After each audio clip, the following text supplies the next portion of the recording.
What's up, Internet? You're tuning in episode 53 of the Steam Deck Podcast, Flip Screen Games weekly podcast all about Valve's portable PC powerhouse, the Steam Deck. I'm your host, Pete and Bessie, joined, as always, by my very good friend and co-host, Mr. Steven Radford. Hello, hello. Hello, Steven. How you doing? I'm good, you? You know, but we're here, year two. Oh, yeah, I forgot about that. Yeah, year two. And Fresh Max is already page. out the door. You know, Already gone. He's Yeah. gone. He's festival going again. Very season one, Max, you know? Like, Yeah. we'll see if he makes the cut, if the writers get back to him in season two. I don't know. He might be one of those season one characters that gets written out. You never know. Yeah, maybe he gets his own, like, spin-off show, and then he comes back every now and again, and, like, he's, like, peppered in to plug the spin-off show. Okay. Yeah. Well, get on it, Max. We're not here to talk smack about Max. We can do that later if time permits. But what we are here to talk about, at least at the rip, are Steam Deck screen replacements. Because of course we talked about this a few weeks, months ago now. I don't know. Time's a flat circle. Deck HD, right? Is Yeah. the first upgraded Steam Deck screen mod available, 1200p screen. We talked about this a few weeks ago. Now that they're here, what's the word, Steve? Yeah, so we've seen this being shipped out to people who were on the early access waiting list. They did a bit of a pre-sale that started out within 5 minutes.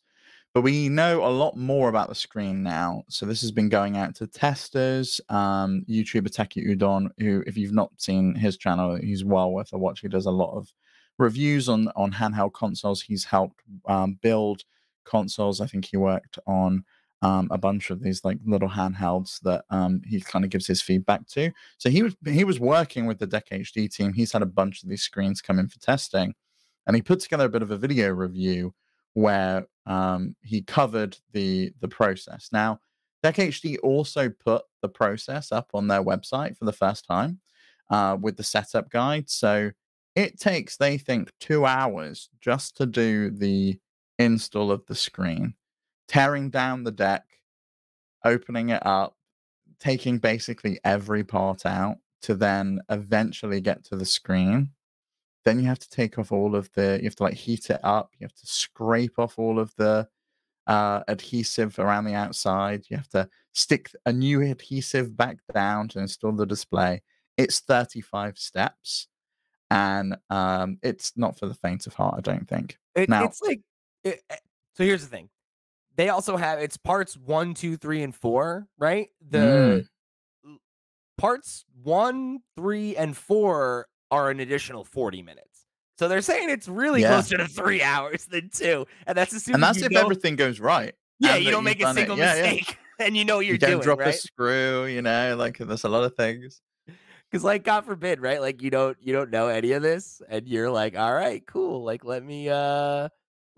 Like, here's the thing. Imagine you do this, right? And then you have to be like, okay, what is flashing a deck BIOS, right? And you have to look up that process and learn that process, right? Like, oh, that's. I mean, and these processes are unique to this screen, and I think for me, the flashing of the BIOS is the biggest sticking point for me. It's a requirement. So Taki Udon showed the process of flashing the BIOS and what happens if you don't flash the BIOS. So there's a link here. I don't know if you want to pull it up, showing people what it looks like pre-flashing. It's a mess. Like the screen's all over the place. It's not designed for this. So in order to solve that, the Deck HD team has put their own BIOS together that you have to flash. It's completely custom BIOS. It's a modified version of the Steam Deck BIOS that will allow this screen to work. It changes the boot screen. So the new boot screen says Deck HD on there. And it's going to rely on Deck HD to maintain this BIOS moving forwards. If Valve puts out a new BIOS and it gets flashed, that will then stop this screen from working correctly. It won't work anymore.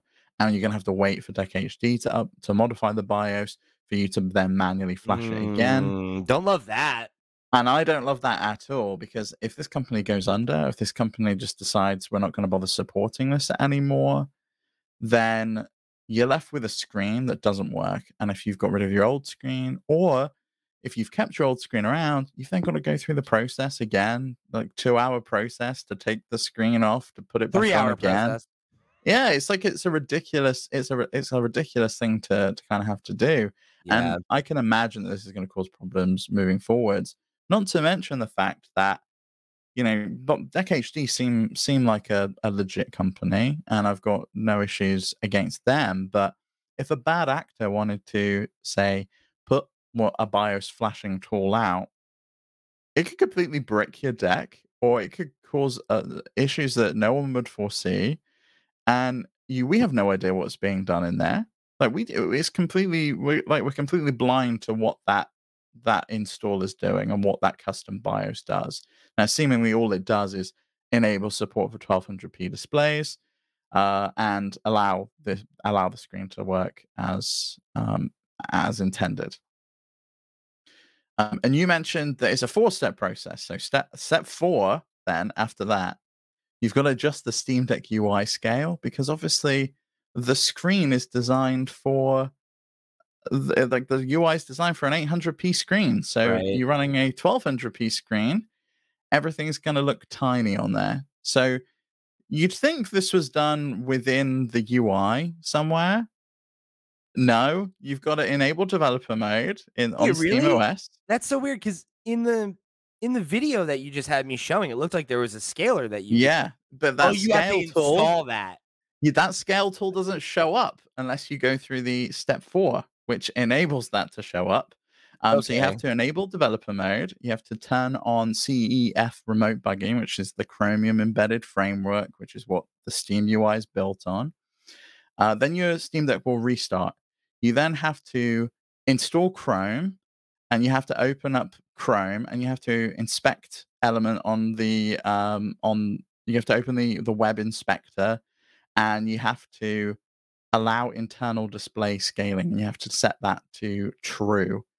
And again, this may disappear in an update. We've seen, if you've ever installed Decky plugins, you'll know that they disappear from time to time. Valve changes things. It's constantly a changing process. This is definitely a modification that's not for the faint of heart, because there are so many processes you need to go through. You've got a custom BIOS being run.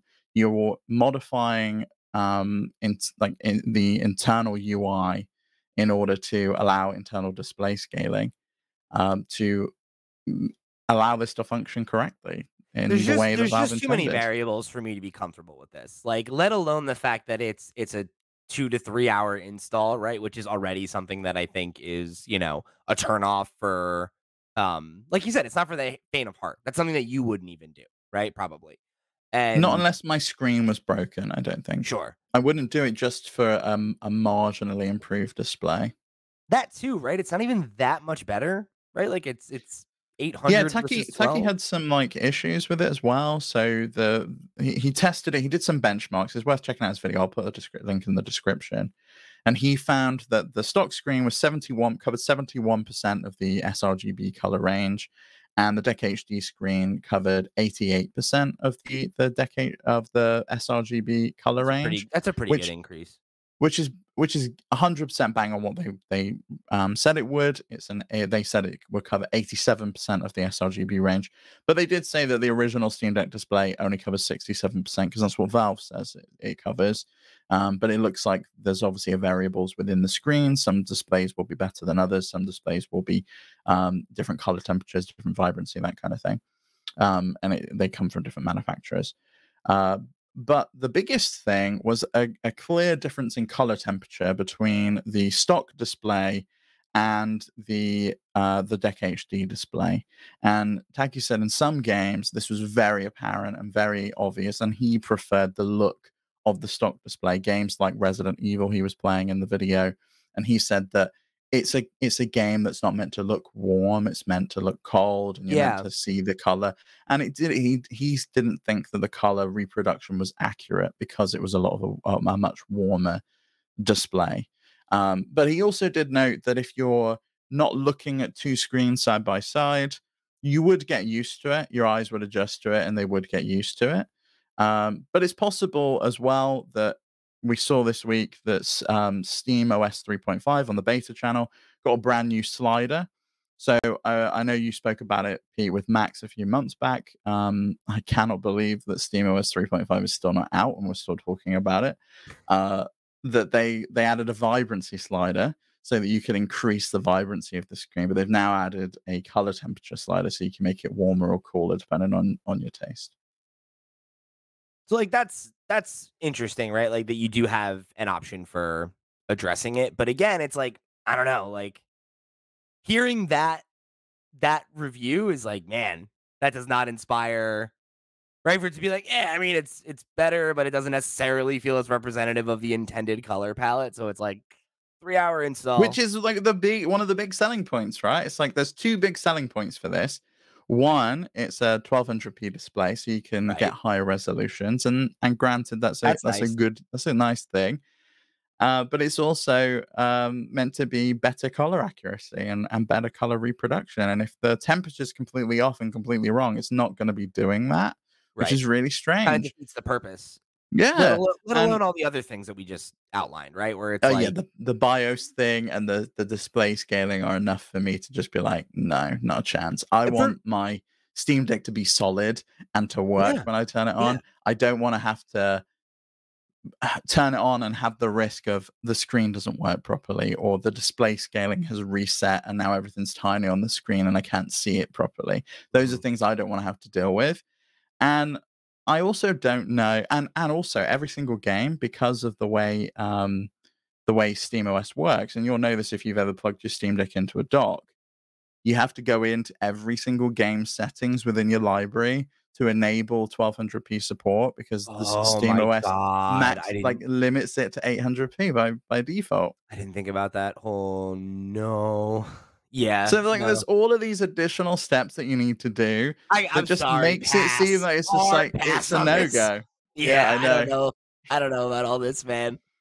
Nice idea, right? Nice idea, and like you said, like, no, n I'm we mean this with no disrespect to Deck HD, right? Like, we are big believers in the homebrew community and everything, and so much of what's cool about the Steam Deck is people being able to do stuff like this, but this the more caveats you add to things like this, the more it feels like a novelty thing that you're doing to flex on the fact that you can do it and you did it, rather than it actually being something that materially improves your experience using the deck. And that's just not what we're about, right? Like and if that is what you're about, that's cool. Like, and no disrespect to somebody who wants to be a tinkerer and be like, yeah, I put the 1200p screen in this thing, and like I want to maintain it. I want to have that, like, to me, that's like the difference between the type of people that like modifying their cars, right? Versus like people who just want to have a nice car. Yeah, and just want to turn it on and just want to go, Like yeah. driving. But Just enjoy but driving. even then, I think there's levels of modification. Like, I don't think this is something that the majority of people will want to do. And I No. also don't know how much that 1200p screen is going to be beneficial. It feels like they've sourced these panels, and it was just like it seemed like a good idea, right? We've got these 1200p panels. They're nicer than the Steam Deck panels, but I mean, I reduced the resolution on some AAA games to 720p because I want the performance out of it. I can't imagine going higher than I 1080p mean, yeah, on dude, an like internal display. with where I'm at right now, right? Like we're gonna talk about it a little bit later. Hoping that time permits. We're gonna talk about Baldur's excuse me, sorry about that. We're gonna talk about Baldur's Gate 3, and I've been playing that on deck this week. And its performance is pretty good actually, but like, man, the battery life, like if like it lasts like an hour, hour and a Mm. half, and I'm not maxed out at all. Like I have I think I'm using the setup that IGN published, because they had one of the earliest ones and they've been updating it. So I think that's the one I'm using if you want to go Oh, check that's it quite out. cool. Um, but yeah, like there are a couple things that are turned down lower than they could be, literally. And in the thing, they say this is the save battery life. This is the save battery life. Like you could eke out more, but you're gonna be, stuck to the wall. You'll be playing it for an hour then, yeah. I mean, and that's another thing, right? So Taki did some testing on the battery life and found that the screen draws half a watt to 1 watt more additional power drain over the stock screen. So battery life, just by it sitting there, by doing nothing, just by the screen being on, Yeah. is going to be reduced by the screen. Now, half a watt or 1 watt is obviously negligible, but it does add up. And if you're playing an intensive game and you're playing an intensive game at 1200p, it probably is going to have an impact on the battery life. And I think it's one of those things where small impacts matter a lot when you're talking about a battery life that tops out at like 3 hours for a non-intensive game, right? Like, because like if you are trying to play something like a Baldur's Gate, right? Like, God forbid you're anywhere where you can't plug it in, right? You're gonna like an hour in that game is not that much time, like Yeah. that's you were trying to play that on a plane and you don't have, you know, um Yeah, like I've got a like a power charger. socket or Yeah, a right. battery pack or something. Yeah. Thank you. Yeah, then you're up Shit's Creek. Like you're not playing that for unless it's a really short flight, right? Like you're burned. And Honestly, that is one modification I'd really love to see is just a bigger capacity battery pack from someone. Just give us more watt hours in there so we double can it. play the games for longer. Yeah. And like we saw the GPD Win Mini get announced this last week. It's tiny and it has a bigger battery than the Steam Deck. And like I really think that's where Valve needs to spend a bit of time in a revision. Is just like, can we get a bigger battery pack in here, or can we make it more efficient so that you can eke out more battery? Because yeah, you're 100% right. You will be, especially if you put put a different screen on this thing, it's going to be draining battery like no tomorrow. And it's just like this is the type of thing I would like for them. Like we've talked a lot about how we don't think that the top level of Steam Deck is worth it because the upgrades are just not really there. Like the difference between the middle model and the top model is like the anti-glare screen and like a Slightly nicer. nicer case, and you get a And little it's like pouch. and it's just kind of like who cares, right? Like sure, whatever, if you want to shell out for it, cool, but like I don't, if you're putting a screen protector on it, then the glare thing doesn't matter anyway. So Mm. great. And like a nicer case, who cares, right? If you want a nicer case, you'll buy a third party one. I feel like if the difference in between the middle one and the top one, even if it costs more money, was like double the battery life or 30% more battery, right? Like you'd shell out for that. I would anyway. Like that's the kind of thing I would pay more for, you know? Yeah, that or more RAM, I think would be the ones I'd want. But Yeah. then that differentiates in the performance. I don't think they do something like that. But battery, they definitely could, and I'd love to see them do that or sell different battery packs on iFix or have someone else come out with them. Because we also saw this week an announcement from JSOX. I kind of think that they waited for the Deck HD screen reviews to go up, and then they were just like, "Oh, we've got one too." Because they've announced their own screen. It's a replacement anti-glare screen, so it has the same etched glass as the Steam Deck screen, and it's $10 cheaper than the screen that iFixit offer. The etched screen, and it too also said, or they also say it has improved color reproduction. They say it has 70% sRGB range versus the 67% that that the Steam Deck screen offers. But a really important point is it's only 800p resolution, which means it does not require a custom BIOS. No BIOS, which Yeah, is no that's what BIOS matters. and no flashing a random BIOS from a third party company, and none of that. Like I've got to go into the Chromium inspector to then modify like a variable so I can then enable scaling on an internal display, and I've got to keep developer mode turned on the Let me entire ask time. you this, Steve. We've seen time and time again, right? The community make something and then Valve be like, cool, like we'll support that then.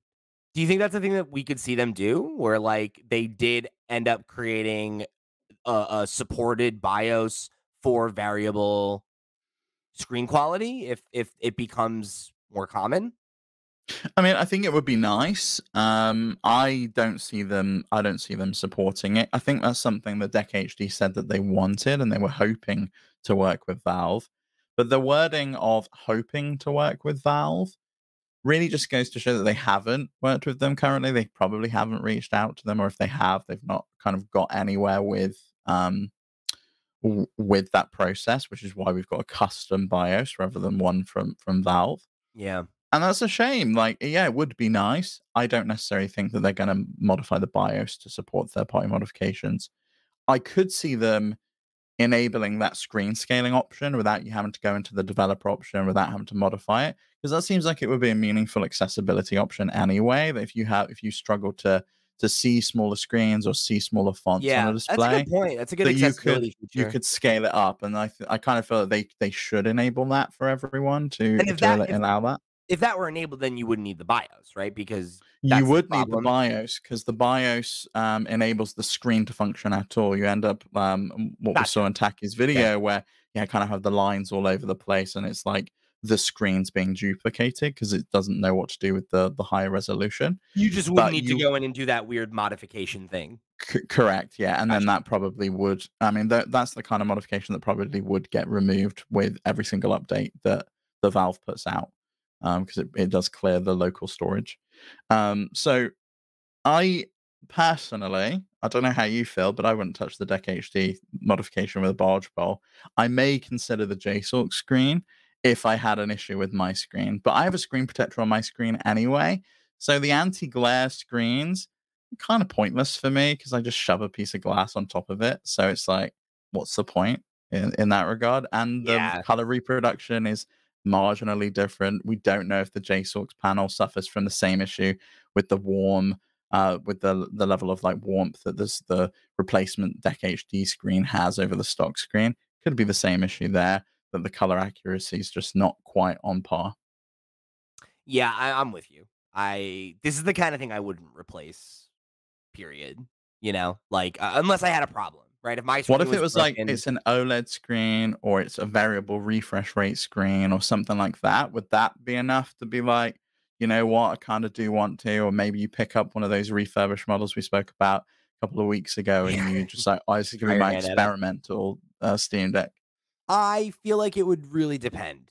Because if it was like a Switch situation, right? Where it's like, okay, it's like the same exact performance that you have come to expect, but there's an OLED screen. Like, yeah, maybe I'd think about it. OLED is obviously really nice, but if they're like you said, a variable refresh rate and all that stuff is like, well, is that going to impact battery life? Like, it's like uh, Mm. that trade off has to be clean, right? It has to be. This is an upgrade, not it's an upgrade, and it makes your already bad battery life way worse, or even marginally worse. It's like no, then probably not, right? Because yeah, like I wish the Steam Deck had a nicer screen. I do. The screen is the worst thing on it by a lot, but like, It's I still don't know, fine though. Like it's not that bad. Yeah, I look at it compared to my current, like my launch day Switch. yeah, It's comparable to they're that. I mean, it's fine. fine. Yeah, it's like it's really okay, and I think more often than not, when it comes to like hardware stuff, I tend to want to just trust that what the hardware developer manufacturer like had in mind is the right configuration. I'm way more likely to tinker with software stuff and homebrew and that side of things than to be like, yeah, let me replace the sticks on this thing. Let me replace it's like, is it broken? Even then, Otherwise, like like leave it alone. there's limits for software, and flashing a BIOS for me, I think, is probably the limit. Yeah, like I just feel like you hit a point with some of this stuff where it's like, maybe I just shouldn't be doing this. Right? Like if this is what I have to do to get like, I don't know about all that. Yeah, at that point, I'm just like, maybe I should buy a different device with a different screen. Like, why don't I look at like the ROG if I'm looking for something like that? Yeah. But I can also appreciate that there are people out there that do want this, and the pre-sale sold out within 5 minutes. So there's clearly an audience Yeah, there. yeah. It's like I said, it's like I wouldn't lower my car and put lights underneath it, but like if I see a motherfucker drive, I'm like, hey, that's pretty cool, bro. Like, good for you. Like Hmm. that's I And then you see Exhibit behind them, and you're just like, oh, okay, didn't it's know like, that all show right, was back. yeah, what's up? Hit my ride exhibit.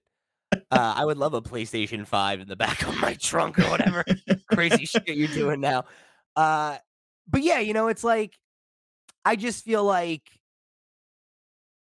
that stuff feels to me more motivated by the project and enjoying the project than by the end result, right? And it's like Yeah. the reward you get at the end is like, yeah, cool, like I have a better screen or whatever. But I feel like it's just as much so that you can take a cool picture of it and put it on the Steam Deck subreddit and everybody can be like, "Damn, that's pretty cool, dude." Like that's that's what that's what I do. I'm always on there just like scrolling through looking at people's mods and I'm like, "Yeah, good for you, dude. Like that's sick." But I'm not trying to do it. I'm not taking my Steam Deck apart. Yeah, I do really want like one of those custom shells, like the see-through ones, but yeah, there's just no way. That is like taking every piece of the Steam Deck out to put it in a different housing. I I mean, want if to pay someone to do it because I want it, but I don't want to do it because I'm not confident that I yeah, won't screw it up. but I mean that's the point where I would consider something like a screen replacement, but it would be probably the JSOX one rather than the Deck HD one because of the BIOS. Because we're already kind of tearing it down anyway. Maybe we'll put the GillyKit sticks in there. Maybe would change out the SSD. You kind of do all those things in one hit when you're in there. You know, you're changing the housing. Why not just replace Yeah, all of the parts? yeah, for sure. But it's one of those things where it's like, if I was forced to do that, sure, right? Like I bought a Gilly kit to replace sticks for a set of Joy Cons, right? Because it's like it's Joy Cons I like and they're busted, right? Like that's when I get motivated to do it. I had my one of my OG GameCube controllers, right? The pad got worn off. I replaced that because it's like, all right, like let's make sure we get that right. And I Hmm. fucked up a button when I did it. Great. But then you gotta open it back up and fix it. You learn more stuff. So it worked out. But yeah, it's like unless push has come to shove, I try not to crack things open like that. Hmm. It's so Yeah, easy. I'm Like with you on that. I'm with you on that. so we are gonna talk about a bunch more stuff. We got some more hardware talk, and of course we're gonna talk a little bit about Baldur's Gate 3 in just a minute here. But before that, let me remind you that this episode of the Steam Deck podcast is brought to you by our Patreon producers for the month of August. They are, of course, Arnold J. Rimmer, Christopher Valenz, Earth Visitor, Gabriel Hasselmeyer, aka Asobi, Snackago, Ty the Dude, and Wakahula. Thank you all so much for your support over on patreon.com/flipscreengames. You're all the realest of the real, and we greatly appreciate your support of this and all of our sister shows. If you want to go and show your support just like they did, or go find our sister shows, or keep the conversation rolling in between episodes, guess what? The best place you can do all that and much more is, of course, our website, flipscreen.games. Go over there, click on some stuff, however you choose to get involved with the community or show your support. We greatly appreciate you tuning into this week's episode of the Steam Deck podcast. And remember, if you want to get the show early, you want to go a little above and beyond in your support, helping keep these mics and lights hot, you can head over to patreon.com/flipscreengames and go get some perks and goodies. All right, we're back, Steve. Tell me Hello. about Gilly Kit's Super Nintendo style Steam Deck dock. Yeah, so they've been over at Gamescom, and today they announced a bunch of new products. They also announced like a new vibration motor that you can put into other controllers, which is really cool. And I kind of hope we get a modification for Steam Deck for that at some point. The vibration is one of the weakest parts. But specifically for the Steam Deck, they announced this really cool looking docking station, which looks like an old SNES, like a US style It's really cool. SNES. Have you seen And have you seen the 8-bit dough keyboards that are in this style no, too? they look Look them like up. this as well. They have two of them. They have one that's in this style and one that's in the Famicom style. It's like the exact same color scheme, and it comes with these like two big programmable buttons. Like very cool. Oh, see, yeah, that's awesome. They look so cool with I those have big really buttons. thought about getting one. Yeah, I think I'm gonna have to get one of these. They look really nice. And I also think like I just love it because can you imagine pairing this with one of those skins that looks like an old Super Nintendo and like just being able to dock your Steam Deck Yeah, into the docking station and it just looks like a Super Nintendo. it's I think so it's so cool. cool. It's cool that it works with all of them too. Yeah, so it supports the Steam Deck, ROG Ally, Switch, INEO, basically anything with a USB-C port you can plug into this thing, which is really cool. Has the standard I/O on the back that you would expect, three USB-A ports, an Ethernet port, and HDMI. But you also get a USB-C port in there as well, so you get to plug in, whatever with USB-C if you want to, which is nice. It's a C out though, it says? Yeah, so you've got the AC in, and then you've got the USB-C port out. So it's basically another USB-C port if you want to. Okay, It's like a cool. pass through. Yeah, this is really neat. Yeah, I think it's really cool. I was excited when I saw it, and it's nice to see GillyKit venturing into different products. Like, we know them for the Hall effect sticks. Obviously, we spoke about that before the plugs, but it's nice to see that they've got new things coming out. They've got like a new controller that they announced. They've got these new motors that they spoke about. There's a bunch of stuff, and I'm hoping we can kind of try some of it at some point. Yeah, yeah, that would be nice.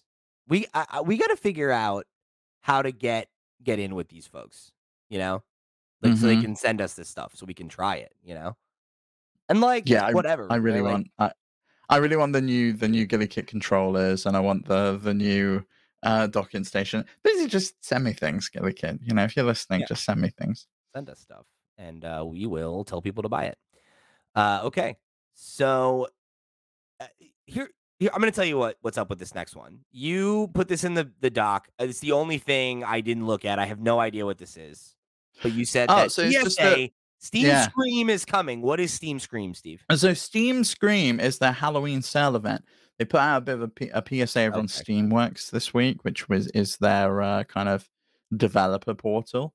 But I just wanted to remind everyone that October 26th until November 2nd is their Halloween sale. So if you're waiting to buy some kind of scary games or whatever, because I really want Or to play, a Steam Deck. yeah, or potentially a Steam Deck, because I think they're probably going to reduce them again.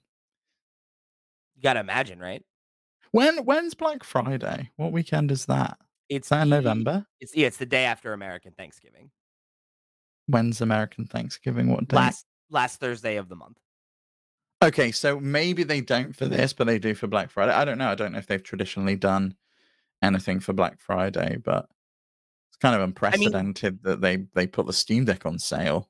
that's the thing, right? Is like it only had its first sale recently, so like the idea that it'll happen a couple more times this year is like, I don't know, like that could be a thing they only do at the summer sale because like the Steam summer sale is like the big sale. Like obviously they have a big one kind of every quarter, but like the Steam summer sale is like a thing, in the way that like Yeah, yeah, it's an event that you when go the to. games are Yeah. on sale in the fall, you're like, yeah, everything's on sale. It's Black Friday season, whatever. Like you don't think of it in the same way. Whereas like the summer sale is like event television level, It's like this is a thing that people look forward to. I am hoping, Pete, that you can finally pick up a game that you promised people that you would play in the Steam Scream The Revenge, is what they're calling it. Is it And Choo that Choo is Choo Choo Charles? Charles. Choo Choo Charles. Of course. I would have played it if we were still streaming, but we stopped streaming stuff. So it's like, I'm not going to Yeah. play this just for fun. If I'm playing it, you guys better be watching me scream and cry. I mean, it could be in contention for Game of the Year this year. It came out last December, so it's up for the pickings at the Game Awards. Choo Choo Charles could be the winner. Sleeper hit. I actually think, something like Dead Space is more likely, or Resident Evil 4. Like, this game is jam packed. I'm hoping some of those games go on sale as well. Like, the Resident Evil franchises are great.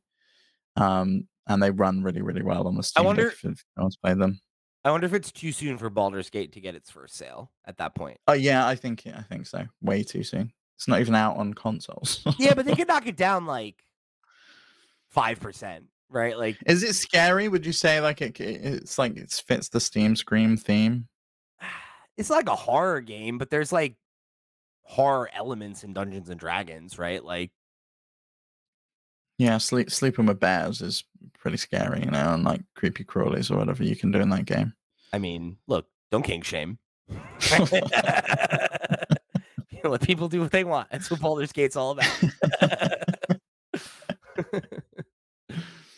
All right, well, let's talk Baldur's Gate, right? Yeah, let's do it, because I did buy it and then I refunded it because I had a lot of issues downloading this thing. It was 125 gigabytes. My internet kept cutting out.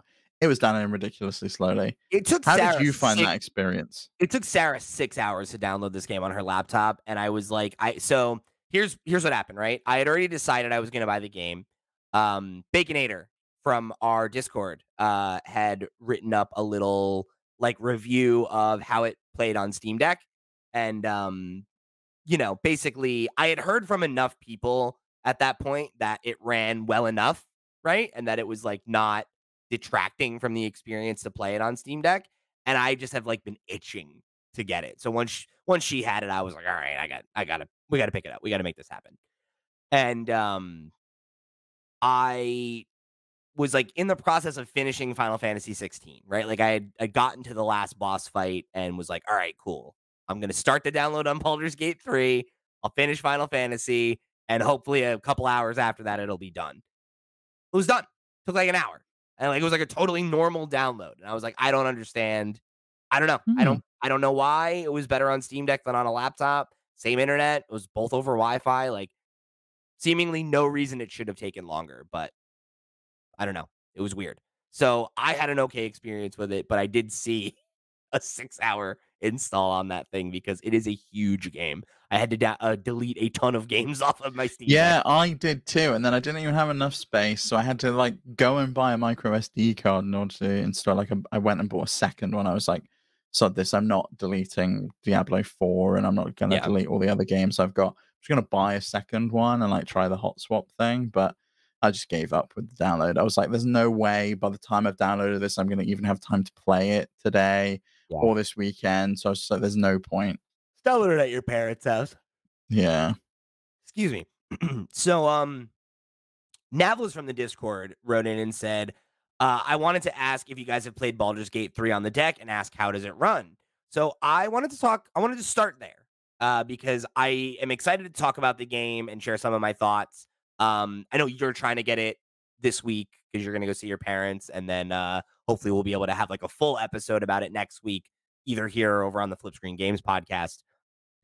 So I'll start with deck performance because I think that's the most relevant thing to this audience. If anybody is wondering how it plays on deck, or if they should buy it on deck if they don't have anywhere else to play it, I'm happy to report that I think you should. Um, After reading Baconator's breakdown over on our Discord, I felt like confident enough to give it a shot. And like I'm really glad I did because I think if I had waited for it to come to PlayStation, I would have struggled to find the time to play it and like balance it between it and Starfield and everything. So like I'm really glad that I took the plunge now and that I can kind of like get a couple hours into it, hopefully more than a couple hours into it before Starfield even rolls around. And after the fact, I can continue to play it on the deck as my, as like a more mobile friendly experience, right? Because this is just such a meaty game. It's one you're gonna want to take in chunks, and it does have cross save support. So I am planning on picking it up on PlayStation, so that I can like have a more like TV experience, take a full appreciation of the graphics and everything like that. Have you tried docking it and seeing how it runs No, through that? I'm just not interested in doing that if I'm honest, because it's like it runs well enough on the deck, and I would probably play with the settings if it was docked because it's like, well, it can output at a higher level, right? But it's like because of that whole thing we talked about, right? Where like the Steam Deck doesn't have the ability for you to set up, here's how I want it to Two run in two dock. modes, yeah, it's really Like, what am annoying, I gonna yeah. like? No, I'm not gonna do that. That seems like a real waste of my time to like re-optimize it for docked, and then anytime I pull it off the dock, I gotta change all the settings again so that it's Yeah, running on the. I gave up. I used to find like a happy medium, like I would just set it to 720p and then just like with FSR hope that it scaled up and looked okay on the TV, and most of the time it did, so I was like fine with it. But Yeah, what kind of frame rates are you getting from it then? Like, are you capping it at all? Are you getting 30, 40, 60? I have it capped at 30. Okay. And you find that's Because fine? That's smooth enough? yeah, I think so. So I've seen people say that it can comfortably get up to 40 in like combat scenarios and stuff like that, but in some of like the overworld um scenarios, it's like not quite as clean. and I basically elected to, like, just limit it so that it would be at 30 and that hopefully I'll only deal with, um, what's the word I'm looking for?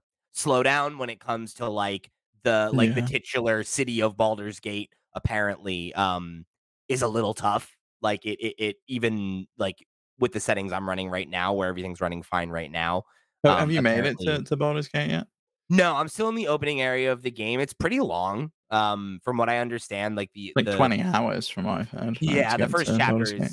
is pretty meaty, so, like, I'm maybe I think I'm probably close to, like, 5 or so hours into the game, but I've played more than that, because I've lost progress a couple times, which we'll talk about in a minute.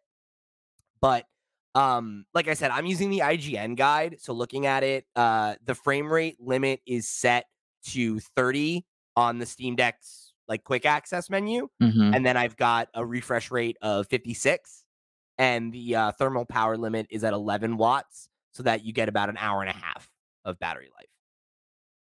And then, when it comes to, like, all of the, like, And, in-game an hour and a half, like, I know you said at the top, right, that that didn't seem enough for you? Like, are you finding your play sessions are longer than an hour and a half at a time? Yeah, yeah, generally speaking, I'm playing this game for, like, longer chunks, because I'm obsessed with it. It's very good.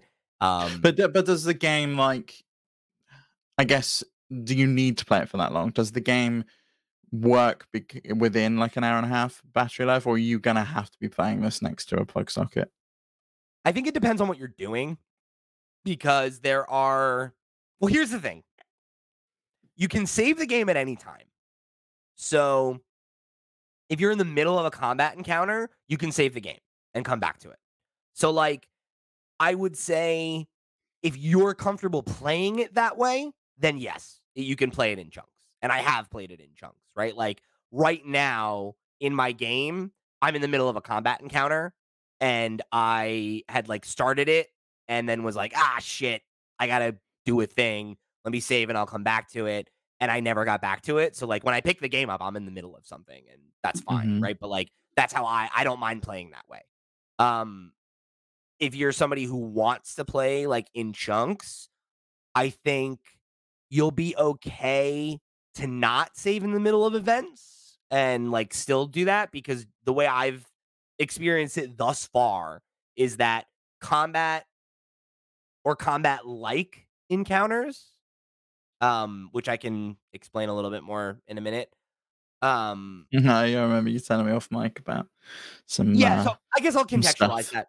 So, like, I ended up in a scenario where I was, like, stealing something from a sarcophagus, and then a bunch of booby traps went off, and then it went into turn-based mode as if it were a combat encounter so that I could use abilities and stuff to escape and not have to react to things exploding in real time. So, like, you have things like that. And I've Aside read that you can swap in and out of turn-based mode. Is that you right? can, yes. So, Okay, like, because I know ba there was because what I was reading was, like, someone had done it so that they could do, like, sneak attacks and, like, plan to do it with the turn-based mode when yes. they switched into it, which was really cool, and I Yeah. liked that as a concept. Yeah, yeah, so you can use it for things like that, or, like, if there are, like, hazards in the overworld that you wanna navigate your characters, like, around or through, like, you can use it for things like that. I wouldn't recommend using it in the overworld unless it's for a specific thing like that, because then otherwise you're just literally gonna be like, "Move this character 6 steps, end turn. Move this character, end turn. Move this character, end turn." So Mhm. you really only wanna use it in encounters or, like, in situations where you're trying to gain an advantage or do something specific. But yeah, you can do it at any time. You can toggle it at any point.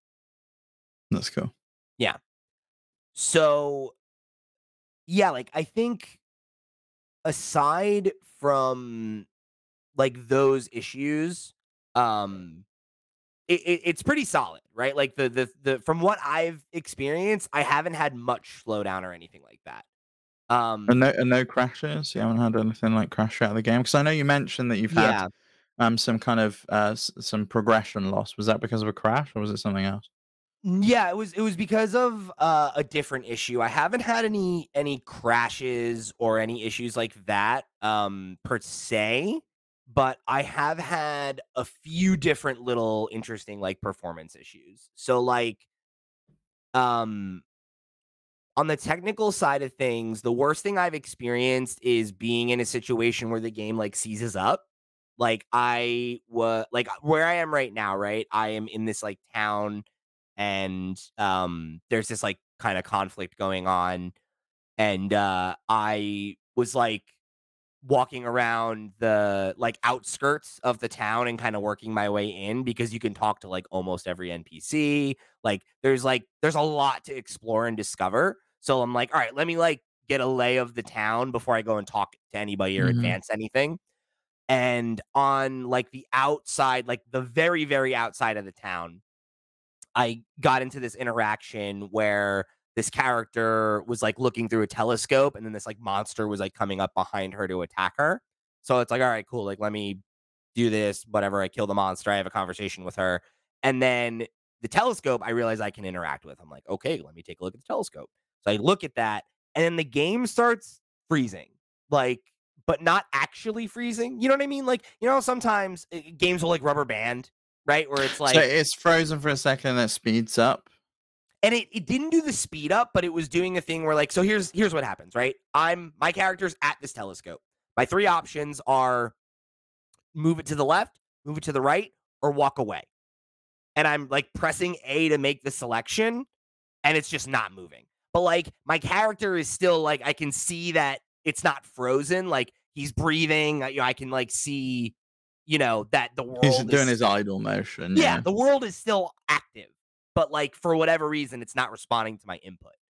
And, a kind Do of you think that was weird, just the controller, like, wasn't, like, working or something? Like, maybe, and I was gonna say, a weird quirk of the game is that it has full controller support and full mouse and keyboard support. When you're playing on the deck, if you touch the screen, it tries to switch to mouse and keyboard, and that has, like, a totally different interface. So it'll, like, pause for a second and then switch to the other interface.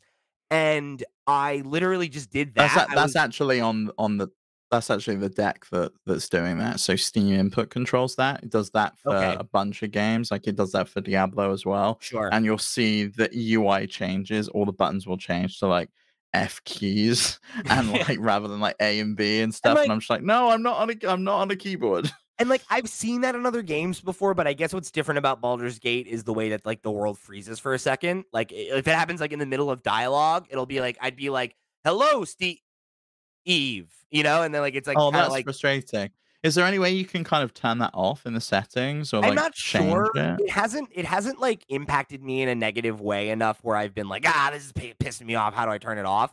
I used it in that to get out of the issue, though, because I was like, "Oh, maybe if I tap it, like, can I, like, do that?" And just cycling it a few times, I feel like the game was like, "Okay, this is what we're doing." And then I got out of that encounter, and I was able to, like, stop, save the game, and I closed the game and reopened it, reloaded my save, everything was fine, and it ran fine from there. So, like, I think it's just, like, those little kinda quirks that I've experienced more than, like, anything that was, like, game breaking or that, like, the game just turns off or any of that kinda thing. I have had issues with cross save, though, and this was, like, the biggest thing I've experienced in the game thus far, negatively. Where and I lost progress another time later on, due to, like, a small glitch, but it was, like, not it wasn't as much progress, and it was like a more understandable, like, standard, like, video game thing. It was, like, one of those types of hiccups I was just describing. The cross Mhm. save thing feels like maybe, like, an error that they need to patch. I don't know how prevalent it is. I only experienced it once, but I lost so much progress that I turned cross save off. So Yeah, I wonder if their, like, servers are getting hammered or something. Because I remember you telling me about it, that it's like you can't save while it's uploading a cross save, is that right? yeah, so that's the thing I think they need to change. Because what happened to me was, so the game has an autosave feature, and it's not very good. And not that it's bad, it's just it's not generous. It does not autosave often. So, like, if you're not making saves yourself, you I think if you die and you're, like, relying on an autosave like you do in most AAA games, you're probably gonna have that moment of like, shoot, they're all the way back here? Damn, okay, fuck.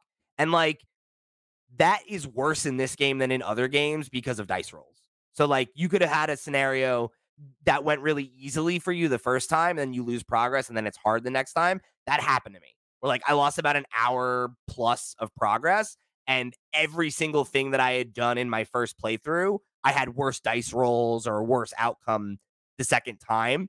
So like, and not to the point where it was like negatively impacting like the story, because that can happen. You can have like negative dialogue rolls that then like, maybe things get cut off for you or whatever. It wasn't anything like that, but it was like the first combat encounter I had, right? Like, first time I did it, I beat all the enemies. Only one of my characters took any damage, no problem. Like total slam dunk. Second time I did it, they hit a critical like on their first. One of the enemies hit a crit on their first attack. So then I had a character who was downed, and I waste 2 turns trying to help them up and heal them, and then we're on our heels, and it was like, oh, this is getting away from me. Let me reload it, try again, that kind of thing. So it's like, you know, it's frustrating to have it happen more in this game than I think in other games where you can just kind of like go on autopilot and catch up to where you were when you lose a little bit of progress. It is a little bit tougher to do that. So the reason I give you that context is what happens to me, right? Is I don't know if it got triggered with an autosave or it was when I went to go try to make a manual save or whatever, but I recognize that there's a little graphic like up in the upper left-hand corner that like lets you know that it's saving the cross save. And then when it's done, it gives you a save successful. I look and I realize that it's just running. And I was like, uh-oh. So I stop and I'm like waiting and it's not finishing. I pause to be like, can I save again? Like what can I do? And save game and load game are both grayed out. And it's like you can't save or load the game while it's syncing your save to the cloud, right? To the Larian server. So I'm at an impasse, right? Because if I continue to progress the game, am I going to lose more progress? Like, what do I do? I let it sit for a couple minutes to see if that would, if it would just upload. It didn't. I turned the Wi-Fi off and turned it back on, see if like disconnecting it would help or at all. Just nothing. It was just stuck in this loop. So I had to close the game. And then I realized that my last manual save was over an hour ago, like during the tutorial, like the very opening of the game. And I had just had autosave going and like I had died once or twice, but the autosave spit me back out in a place that made sense. So I didn't really think twice about it. It wasn't until I was like, ooh, I haven't saved in a really long time. Like, let me save, that I'm then like, oh, shoot. Like, now I'm stuck and I've lost this progress and there's nothing I can do about it, Um, so I turned off cross save. What I'm going to do when the PlayStation version comes out is whenever I switch between platforms, I'll just turn it back on and sync a clean save and then turn it off just so I don't run into this again. I'm sure they'll have a fix for it. I'm sure it's something that is not going to be a permanent problem, but it was frustrating enough for me for sure, especially like during my first play session when I was like really already hooked and into the game to just lose a bunch of progress and have to do a bunch of shit over was like definitely a bummer. So that would be my suggestion to you is just save often and make multiple saves and just make sure that you know, um, you're not relying on the autosave because you don't want to lose progress in a game like this. Oh, you're muted. Oh, sorry. It's a real shame, and you Google it, and it looks like a lot of people have had this problem. There's a lot of articles about it. Not surprising. Kotaku put one out, The Verge put one out, IGN put one out, and it doesn't seem like they've fixed the problem yet. They've just put a support page up on their website, which basically just says, "Are you shutting down all non-essential programs before starting the game, especially antivirus or any backup programs that may be monitoring disk activity?" Talks about Windows Defender and Avast and all of this stuff, and obviously none of that is relevant for the Steam Deck. It's running on Yeah. Linux, not on Windows. So I don't know what the issue is there. I Maybe think it they was clearly just just don't know what the issue is yet, and they're trying to just yeah. be like paint with a broad brush and turn these things off because these things could impact it. So hopefully they're able They'll to figure it out. figure it out. Yeah, I mean they've still got a couple of weeks right until it comes to PS5. I So also just think like if you're aware that this is a problem, it's not actually a big issue, right? Because like you're probably not actively switching between the two to the point where you need to have cross save turned on 100% of the time, and that's the only reason that it becomes a problem. And you can toggle it on or off in the pause menu. So like what Is it I've on done, by default? no, you have to log into your Larian account and connect it and turn it on. So I don't think that's going to be a major problem for most people. Then I think most people are probably just going to get it on Steam Deck and just play it on Steam Deck, and they'll play it on the platform that they buy it on. Um, I can't imagine the majority of people are going to double dip on PlayStation and PC. No, but I could see a lot of people playing it on PC and Steam Deck. But they can And then do that with the Steam Cloud, right? Don't need cross save for that. that's correct. You're right. You're right. So it's only with console and PC that would be the problem. Yeah.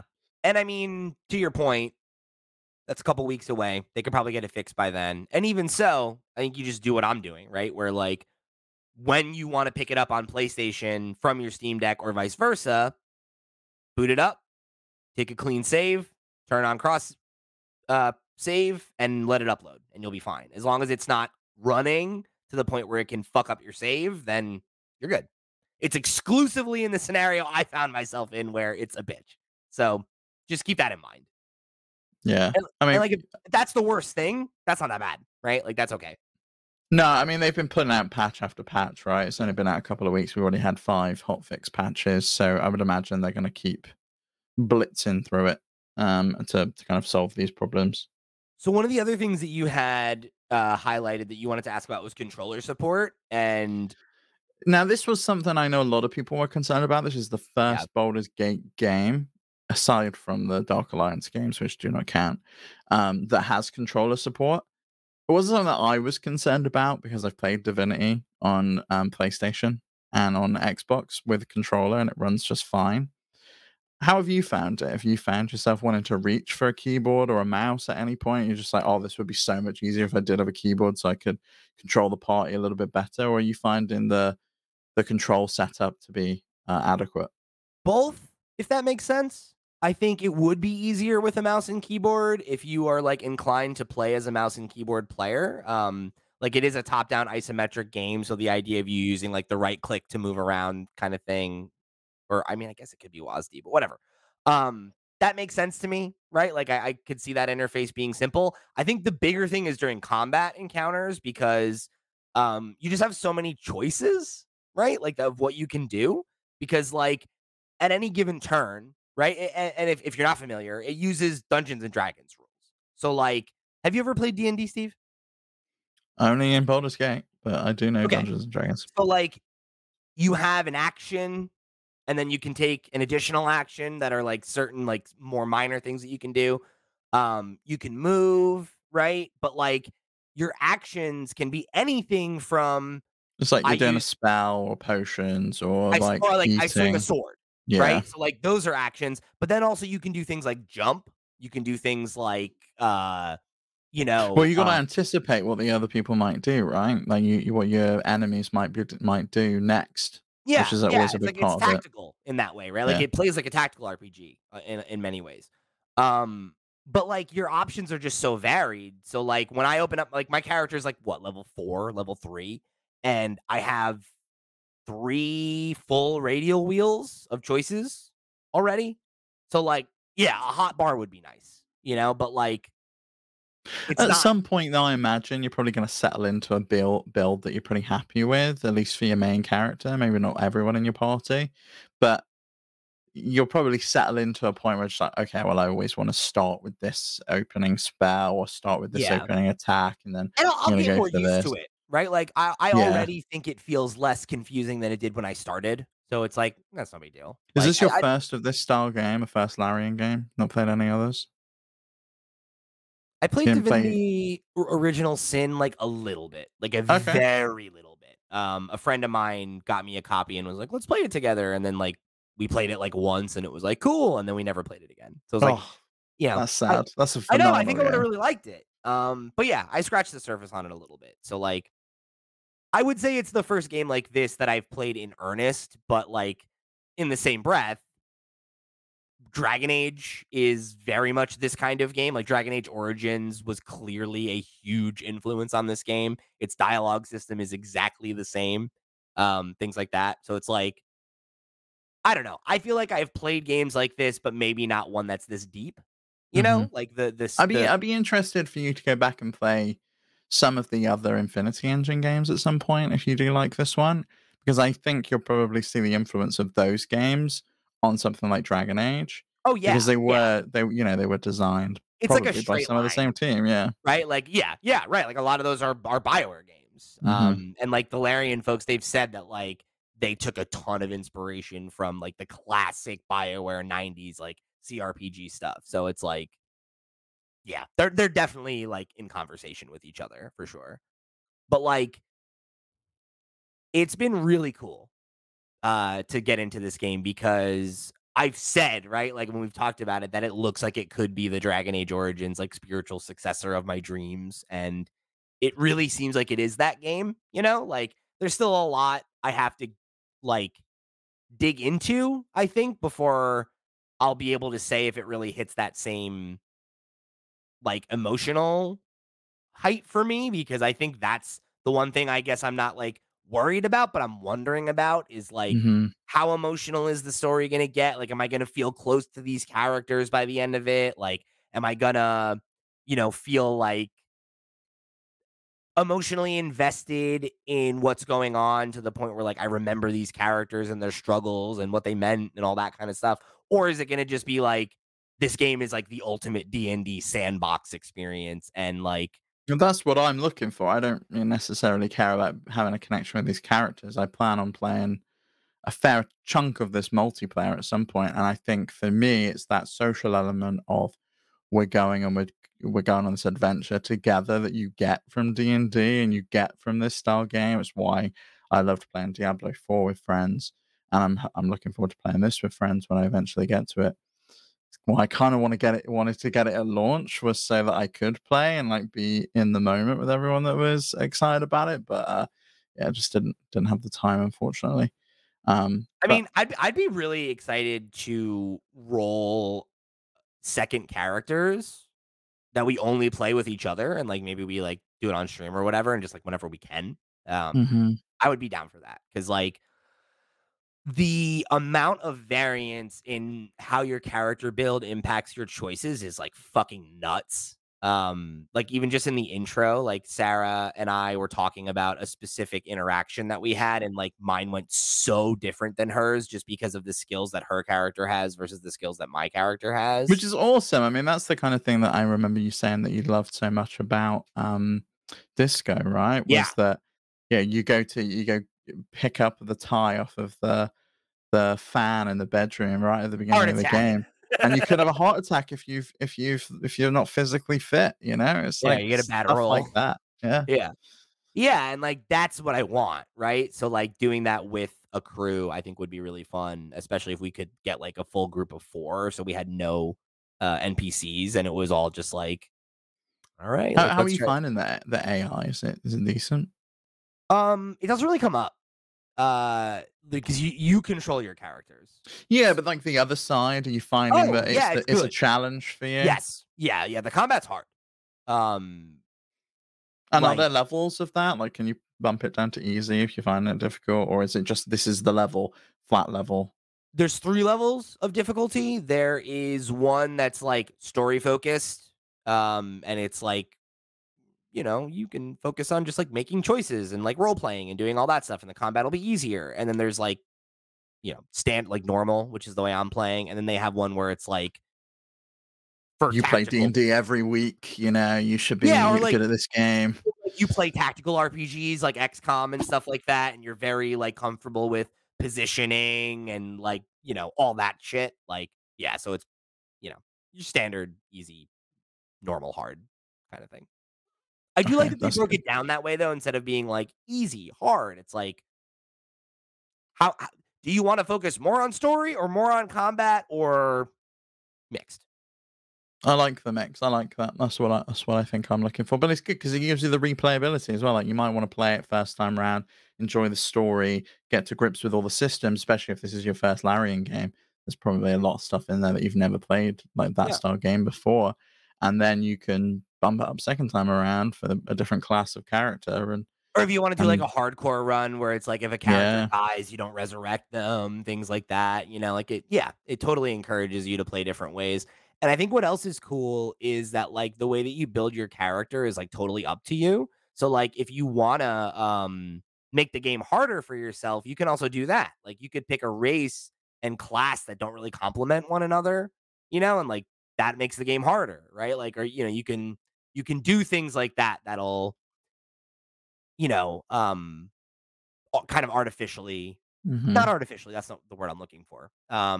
More granularly allow you to impact how the game plays. Because like that's the thing that I did, right? Where like I did the opposite of that, right? Where I didn't know what race I wanted my character to be. I had kind of a couple. I was like, well, usually I play an elf, right? In D&D. What are you playing? I didn't ask. Oh, I'm a bard. Is my class. Want So everyone to fall in love with you? yeah, right. High charisma. I play musical instruments. You get to like Mhm. buff people and stuff. But then it's also like you have all of the like dexterity stuff of a rogue too. So it's like I can use a bow and arrow, I can steal things, I can Of course, yeah, you know how to flop. use a harp, bow and arrows, nothing, yeah. Yeah, no problem. So it's like that, right? Where like that was what I wanted to do, right? Is like generally speaking, if I'm in like a group of characters, a lot of times I'll play a ranger because I'm more like, oh, like I like elves, I like having like a nature power or something like that. Um and like if I'm in a group dynamic, then it's like we're going to be making decisions as a group. Doesn't matter as much. For me, where it's like, okay, this is my character. I prefer to deal with situations like through conversation than combat where I can. Like, I like talking people into things. I like tricking people. I like, being able to diffuse situations when they crop up, things like that. Like, I think charisma is just always a really interesting skill to have, and it's useful. Um, when it comes to like the role playing side of things. So I decided to choose a high elf for my race because they have naturally high charisma and they have a racial or not a racial ability. They have a benefit of choosing them as the race where you get to choose from a certain list of spells to have as like one of your because like you can get spells in different ways. You can either learn them by leveling up, you can find like scrolls that'll teach you spells and things like that. And then you can also get them like you have it because of your racial ability or you have it because of your class ability or whatever. So one of the abilities you can get with that high elf perk is this thing called friendship, and you get priority rolls on all charisma rolls. So what a priority roll is that when you roll, you get to roll 2 dice and you take the higher result. So like for my character, given that like I'm trying to solve every scenario with like charisma and with talking, then like that's a huge advantage for me to be able to get a priority roll because I essentially get to And can roll. you solve every problem with that, or are there gonna be combat encounters?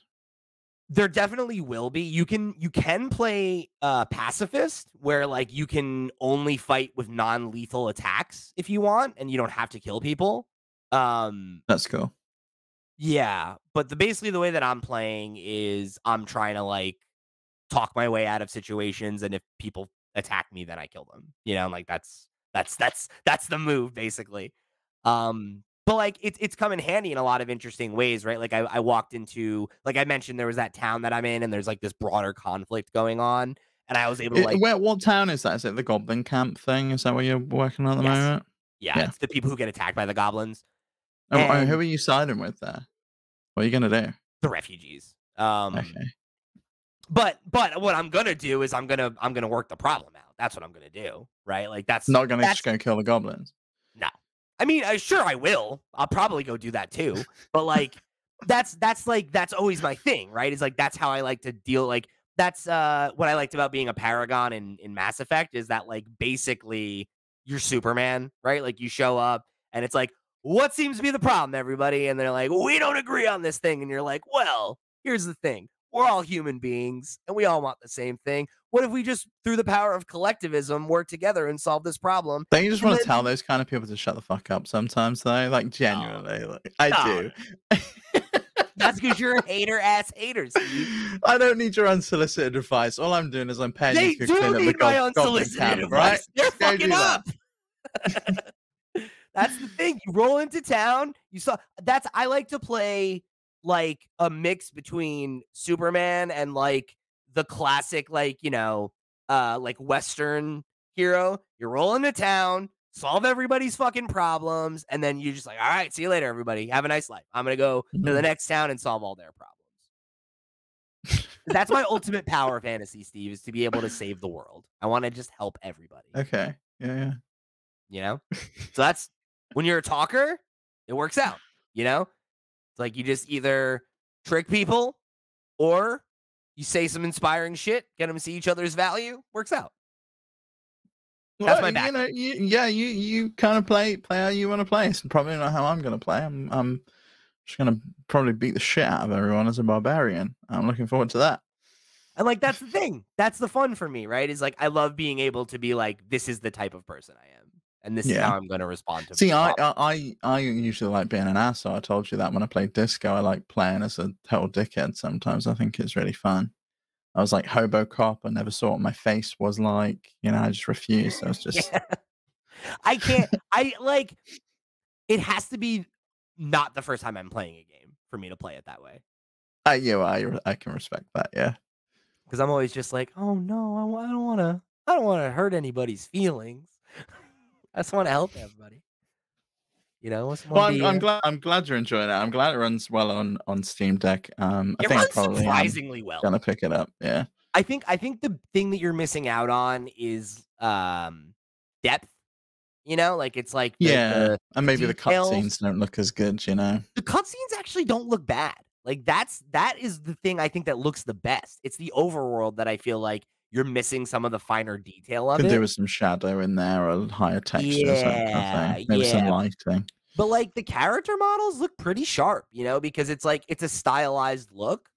It's like not trying to really look like photo real. It's just like, no, like this is like stylized, fantasy kind of world. Mm-hmm. I think it looks tight, like the way that I'm running it looks like an Xbox 360 game, but like looks good.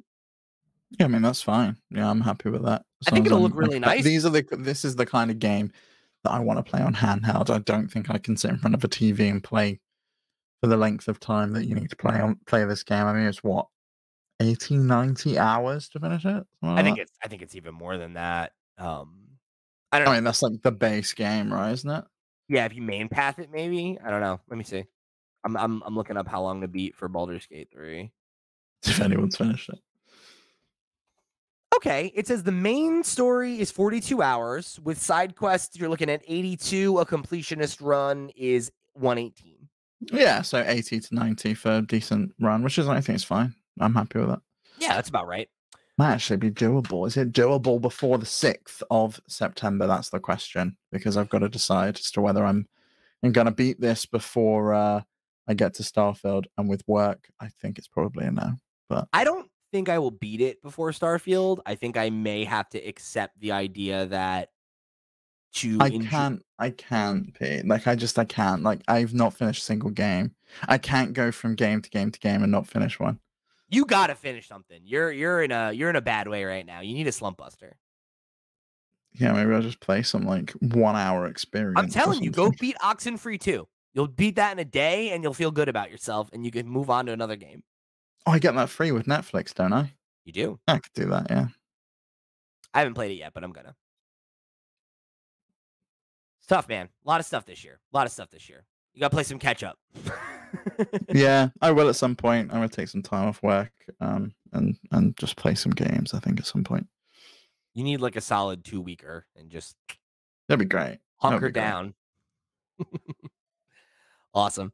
Well, I think the plan is going to be for more Baldur's Gate 3 discussion next week. Hopefully a full conversation, either here or over on Flip Screen Games podcast. We talked about maybe doing an extra episode of Flip Screen Games podcast next week and getting into like all the nitty gritty of the Baldur's Gate 3 talk. So if that is something you're interested in, make sure you go and subscribe to that feed and keep your eyes on that show. And of course, we'll talk about it here whenever we get around to it. But I am definitely eager to talk more about it for sure. And I want to talk with other people who are like playing different classes and like hear what choices they're making and like how we've run into different situations and Mm, stuff. Like I think that would be a really fun exercise. So if you are playing Baldur's Gate 3, like I know many of you are, make sure you write in with your thoughts on the game and like any interesting experiences you've had or anything like that that you think would make for a good story for the show. And we'll save those for next week. All right.